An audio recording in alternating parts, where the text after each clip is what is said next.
Hey everyone, it's Callum from Cagefront here. Welcome back to the channel. And if you're new here, welcome to the channel. Now we have a fighter spotlight video for you today, and it is gonna be Rizvan Kuniev. Now you're probably wondering, who the hell is this guy? Well, this guy is gonna be fighting Curtis Blaydes on the main card of UFC Seattle, which is headlined by Henry Cejudo and Song Yadong in their fight night on February 22nd. If you do want to see a bit more of a detailed analysis of who this guy is and why he is literally going straight into a top 5 fight against Curtis Blaydes on his UFC debut, then feel free to check out my Rizvan Kuniev fighter spotlight video that I released last week. I'll leave that in the description below. But in this video, we are going to be seeing how he fares against the current top 15 heavyweights in the division right now. And trust me, this guy can definitely compete. And here is the tier list. So as you can see on the screen, we're going from green all the way to red. So you kind of know what that means when it comes to these colors. Best matchups is obviously going to be the clear moderate to heavy favorite for Rizvan Kuniev. So he is very confidently, in my opinion, he is going to be able to beat the person in this position. And then in the slight favorite, he is still going to be able to beat them, but not as convincingly. And then an evenly matched, you can put him as a pick'em odds. And then tough matchups, I mean, he's more so going to be like a slight to moderate underdog. And then nightmare matchups, that's where I'm very confident that he's not only going to lose, he's probably going to get chinned or submitted. So when we look at the fighters and the order we do it, we're going to go from the 15th ranked in Jhonata Diniz, as you can see on the screen, all the way through to the champion, which is Jon Jones. So when we look at Rizvan Kuniev, before we get into the tier list, need to give a bit of background as to how he fights stylistically so it makes a bit more sense. Now, I do recommend that you do watch the fighter spotlight video before you watch this video, because it really just breaks down his whole entire style through his striking, wrestling, and grappling. But looking in this as a short little breakdown, the guy has decent boxing at boxing range, but he's very, very good with his dirty boxing, his clinch-based strikes. He's very, very good at pushing his opponent up against the cage and just going ham on them. He's very, very strong. He's a very, very strong fighter, just in the clinch, or whether it's getting a fighter to the ground, it's very hard to outmuscle him. And he's got good single leg trips as well, very good body lock takedowns as well. And he does have a bit of a submission game there too. Now, his cons and his flaws are that he's not the greatest when he is on his back on the ground. He's not the greatest on his back on the ground, and also when he is getting backed up. So if he's not forward pressuring, then his strike defense on the back foot is not the greatest. So that's kind of what we need to see. That's pretty much encompassing what you need to see looking into this tier list. Now, let's start off with Jhonata Diniz. Now, Jhonata Diniz, this guy, very, very, very good striker. You know, good credited kickboxer. He's very good on the feet, one of the best on the feet in the division solely, but he has a gape-sized hole in his game, which is his ground game. It is non-existent, and when we look at Rizvan Kuniev and the game that he plays, he would be able to take him down pretty easily. And if we look at Marcin Tybura and what he did to Jhonata Diniz, absolutely just mashed his face with elbows and just had him bleeding everywhere. And that just shows that Jhonata Diniz does not have an intelligent ground game at all. And especially defensively, that's a huge issue against Rizvan Kuniev. So if it was like an actual striking, soul striking matchup, I'd put him as like a tough matchup, but it's MMA. He's going to be a dog in this one. So I'm going to put Rizvan Kuniev being a slight favorite against Jhonata Diniz in this. I would probably honestly strongly believe that Jhonata Diniz would get TKO'd pretty similar the way that Marcin Tybura TKO'd him. I think Rizvan Kuniev would be able to get him out of there pretty easy. Now, looking at Don'Tale Mayes, nothing against Don'Tale Mayes, but this is just showing just how shit the heavyweight division is at the moment. I mean, in the top 15, Don'Tale Mayes, he's not the worst, but he shouldn't be a top 15 fighter realistically. I mean, there's a really just low ceiling here in the top 15 right now, and that just graces a big opportunity for Rizvan Kuniev coming into the division. And when we look at Don'Tale, the guy's got good reach. He's a long fighter, and he's got like very good jabs. He's got nice uppercuts as well. He loves like a lunging, like forward lead uppercut. Those are very sneaky. And that could catch Rizvan. I mean, if Dontel was able to somehow pressure Rizvan on the back foot, then he would find success, but it's not happening. Not stylistically, with the way Rizvan pressures, I believe that he would be able to bully Dontel Mays pretty well. And then we've got the ground game as well. He's basically just the same matchup as Jhonata Diniz, but he's got worse striking. So this is going to be ultimately the best matchup for Rizvan Kuniev. Rizvan Kuniev could either knock him out or submit him. I am very confident in that. Now, moving on to a bit of a tougher one, we got Mick Parkin. Mick Parkin, he's a technical boxer. He's undefeated at the moment. He trains with Tom Aspinall. There's a lot of hype on him, and I am on the hype train. I really like Mick Parkin. And the thing that I do like about him, especially in this matchup, if Rizvan is pushing forward, the counter striking within the boxing from Mick Parkin is going to do some wonders. Now, Mick Parkin as well with the takedown defense, he is pretty good with his takedown defense, but I will say just with the pure power that Rizvan does hold, whereas Mick Parkin on the other side does have that volume in contrast, I'm going to put this in evenly matched. I do think it is fairly evenly matched. I do think that Mick Parkin is better on the feet overall, but then you do have the KO power and the more well-rounded offensive game of Kuniev, which is where it's going to place this more in the evenly matched. Now, moving on, we do have Rogerio, De Lima, and Waldo Cortes-Acosta, who are both 12th ranked at the moment. And, I mean, it's kind of filled out the right way because we've just had Jairzinho Rozenstruik get cut, which is ridiculous. I don't know how the hell they've managed to do that. I mean, the top, like literally the heavyweight division is trash. Like, I don't know how they are cutting fighters right now with the division being so damn shallow. It absolutely blows my mind. And Rozenstruik was not even doing that bad at all. I mean, he literally pieced up like the Godfather, Big Daddy Gaziev. I mean, you know, I don't know. I'm going on a rant there, but we've got these guys at tied 12th. And when we look at Rogerio De Lima, I'm going to put him in evenly matched as well. He's very similar to Parkin. Obviously, he's older. He's not as fast, but he's very crafty and he's very durable. So we could see a pretty technical boxing fight from him and Rizvan Kuniev in this matchup if it were to take place. I think that he's probably more so upwards to that slight favorite position because evenly matched at the top, we're looking more into those tough matchups.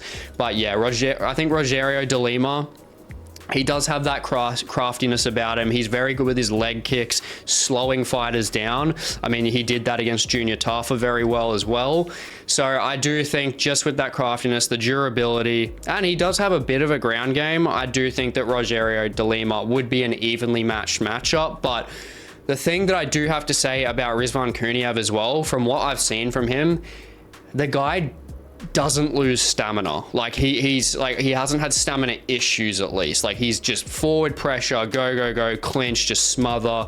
I mean, classic Dagestani, right? But he just doesn't really lose that cardio, which is a great thing against an older guy like Rogerio De Lima. So I'm going to put it in the evenly matched, close to the slight favorite, but just that boxing pedigree and those leg kicks, I'm going to put Rogerio there. Now, Waldo Cortes-Acosta, I'm going to put him in the middle. He's a harder matchup than Rogerio, but still an evenly matched fight because Waldo Cortes-Acosta, he's a guy that's got momentum. He's got very good striking, but he also lost to Rogerio De Lima like 3 fights ago.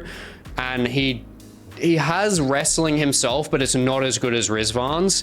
But he's just got the durability, he's got the confidence, he's got the striking there. He's a hard guy to get out of there, without a doubt. He's never been finished in his career. And he is good with his striking and maintaining safe positions. So I'm going to put him in that evenly matched. But realistically, if I'm really pushing it, either of these guys could go up to slight favorite. I'm not going to lie. But yeah, Mick Parkin definitely, so far, definitely the trickiest. Now, moving on to Big Daddy Shamil Gaziev. Now, the Blob, He is pretty, he's pretty similar in size to Rizvan Kuniev, like a big dude, both got similar kinds of power, good power. They both got takedowns. They're basically like honestly just dead even. They are very similar fighters in a sense, but I would say Gaziev is a bit better at range. He's a bit better with just more natural boxing. And I believe that Rizvan would get the advantage over Gaziev when it comes to clinch-based exchanges. But the biggest problem is, when it comes to this matchup, is Shamil will tire out quicker than Kuniev will 100%. That's the problem. I mean, when we saw it against Rosenstruik, and especially with the pace that Kuniev puts on, I do believe that I've got to put him probably here. I just don't like the pacing of Gaziev when it gets into those later forms around, especially into like that third round. He does slow down. But that being said, takedown offensive threat. He's got the power. He's big. He's strong as well. So I'm going to put that as a pretty much dead even matchup, but he's on that lower side of those evenly matched. He's very close to a slight favorite for Rizvan, just really because of that cardio basis. Now, looking at 10th ranked, we got Tai Tuivasa. Now, I do love Tai. He's a lot of fun. You know, he just got big meaty hooks, just throws out fucking kitchen sink at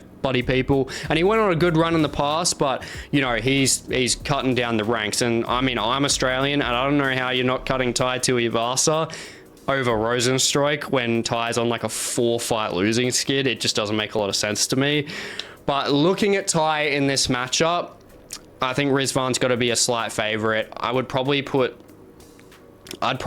Tai in like the most likely slight favorite over Jhonata, because both these guys have no ground games, but Jhonata is more technical on the feet and has the accuracy there to cause more damage, whereas Tai, he's got a lot of power, but he just swings. And if Tai gets taken down by Rizvan, who is very, very strong, so it can definitely happen.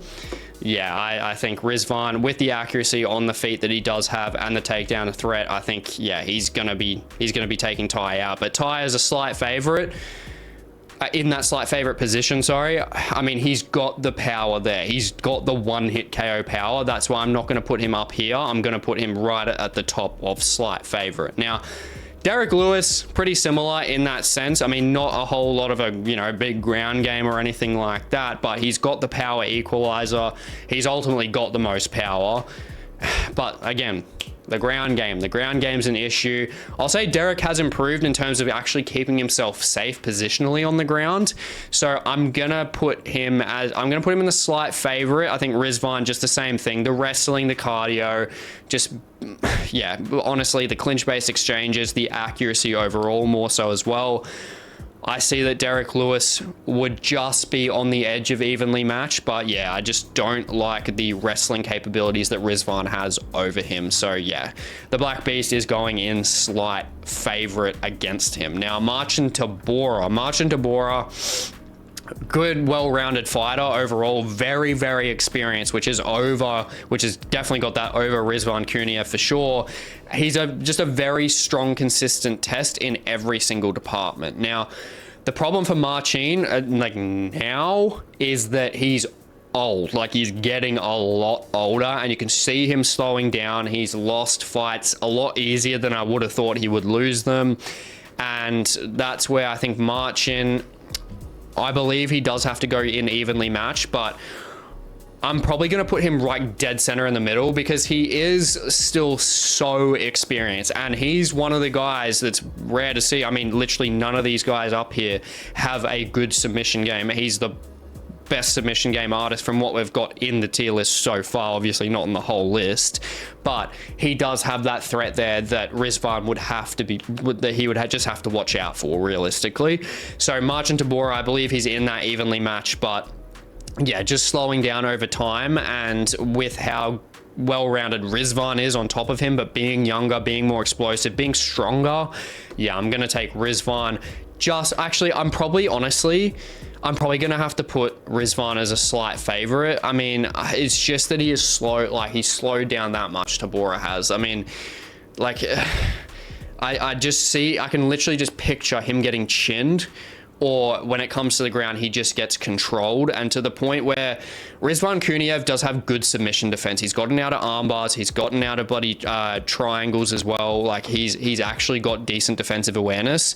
So unless it's a very fast-paced, rapid submission artist who is very strong, which Tybura isn't the strongest, then I can see it being an issue, because Tybura, compared to Gaziev, Rogerio de Lima, and Waldo Cortes-Acosta, isn't the overall greatest on the feet in comparison to those three guys, and definitely not Mick Parkin. So that's where I'm going to put him at slight favorite, but I'm going to put him, at the bottom of slight favorite. Now, moving up, Serghei Spivac. Serghei Spivac, I mean, he's beaten Tybura. You know, he's got a very good judo-based, he's got good judo-based takedowns, which is dangerous against a guy that is so heavy in Rizvan Kuniev. I mean, especially if Rizvan Kuniev does overextend himself, which he does tend to do. I mean, he can get thrown straight onto his back, and if Serghei Spivac does get that control on him on the ground, then Kuniev could be in trouble. But I would say that part for Serghei Spivac is a pro, but then the striking on the side of Kuniev is better. It's better, it's more aggressive, it's more ferocious. He's got the combinations better, he's got the power better. So I think it's kind of like that 50-50 kind of side there. I would put it in that evenly matched. And I'd probably put, got to put some respect on Spivac. I got to put him at the top of evenly matched, to be honest. Like, he's done some damage in the heavyweight division, and he is a staple in that top 10. Now we're moving on to some tough ones now. I mean, Jailton Almeida. This guy is a tough matchup for sure. Faster. He's faster than Kuniev. I mean, he's got better submission base. I mean, he's just better at transitioning on the ground. He's got takedowns himself. He's just overall more dynamic. I mean, he's a guy that's just going to frustrate Kuniev, I believe. I mean, in terms of clinch base, in the clinch, and when it comes to striking overall, I would prefer Kuniev a bit more, but the contrast in Jailton's transitional capabilities on the ground and his submission-based threat, and him having the base as a boxer first and foremost before jiu-jitsu anyway, Jailton Almeida does have a lot of tools that are going to be able to frustrate Kuniev, I believe. So it is a tough matchup for him. Not unbeatable, but yeah, definitely I would be looking at Jailton as the favorite in that matchup. Now, moving up to Curtis Blaydes, which we will actually see this fight.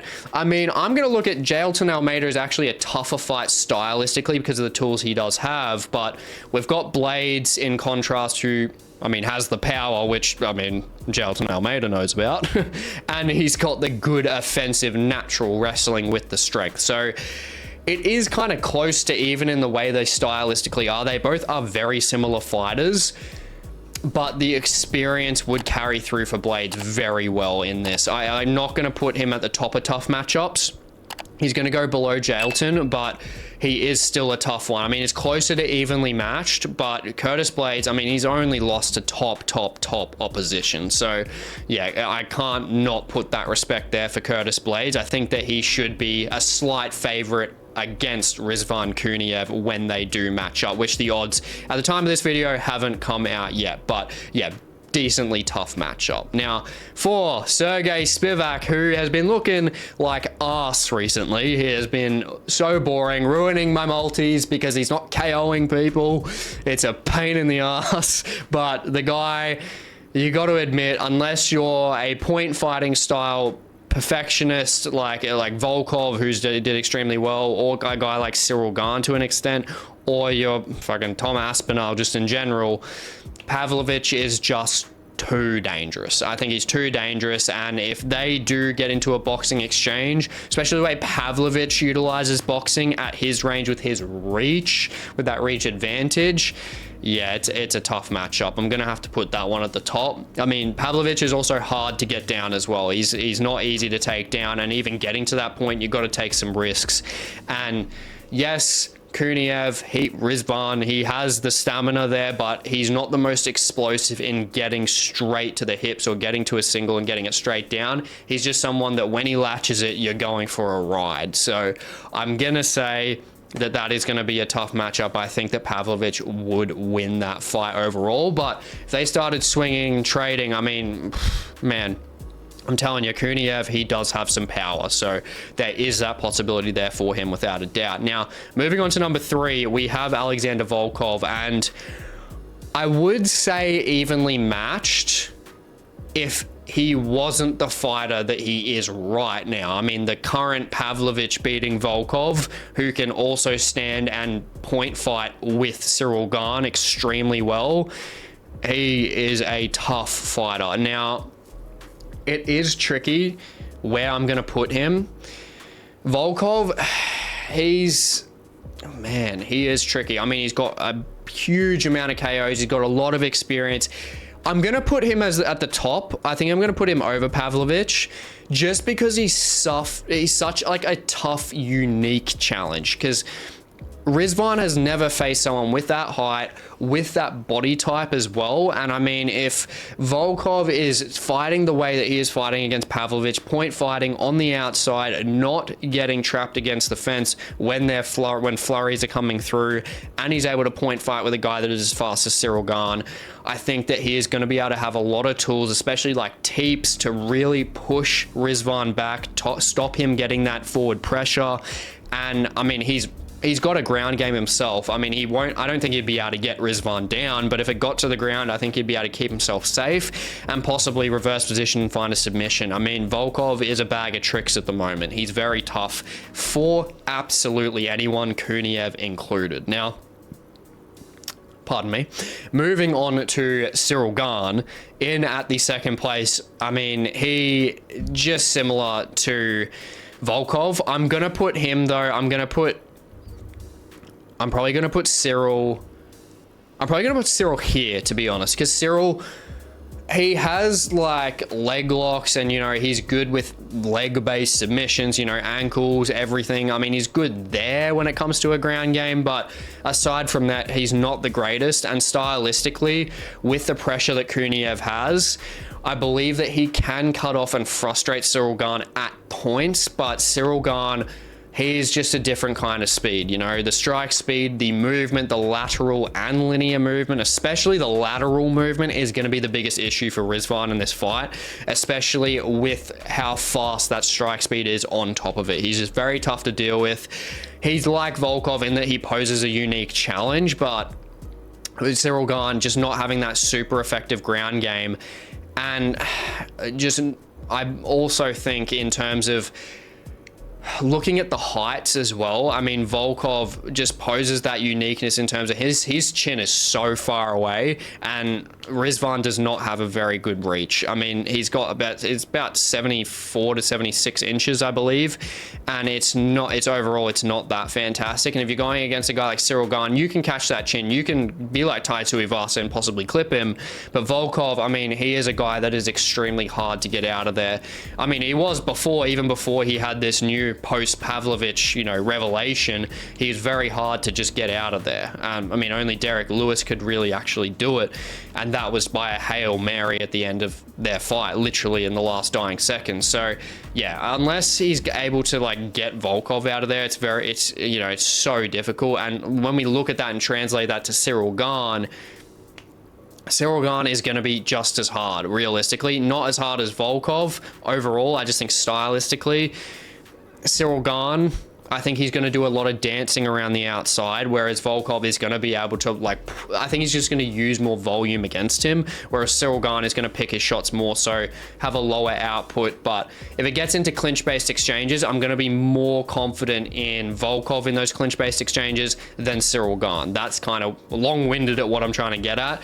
I think Ciryl Gane, if he gets into those weak spots that are Rizvan's strengths, then he could struggle definitely, but overall, he's just never fought a guy like Ciryl Gane, plain and simple. He is just an elite striker that Rizvan overall does not have the best tools to deal with him there. So I believe in that matchup, I think he would get outpointed. Now, moving on to the last two, we've got the interim champion in at number 1, technically, is Tom Aspinall. And best matchup, no one is beating Tom Aspinall at the moment. I mean, and that just includes Kuniev coming into the roster. That's just not going to change anything. He's too well-rounded. He's too fast.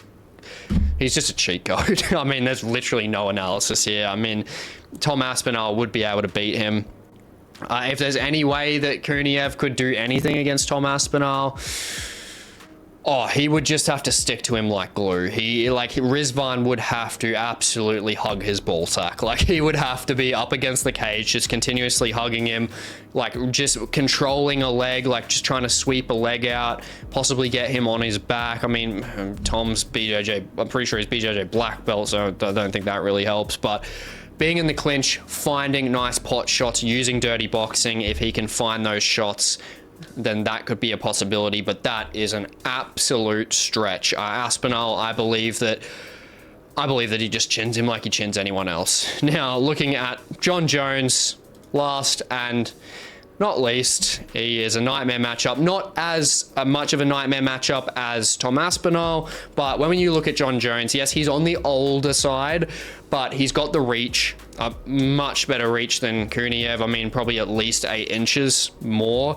and he's got the fight IQ, and most importantly, out of anyone here, he has got the offensive high IQ wrestling that would expose Kuniev's weakness with him being on his back. And that's where I think Jon Jones could definitely find a submission against Rizvan Kuniev if they were to fight. But this is the tier list. So as you can see, it's pretty well rounded across the board. I mean, he does have a good shot against literally half the division. So by that statement, I see Rizvan Kuniev being a pretty clear and concise top 10 fighter for the next couple of years. I do strongly believe that, as long as he's testing fucking clean, which I talk all about that in this fighter spotlight video, so definitely check that one out for just more analysis. But overall, I hope you enjoyed this video, and please like, comment, subscribe, and if you want to see more MMA based content, definitely check out the video on the screen, and I will catch you in the next one.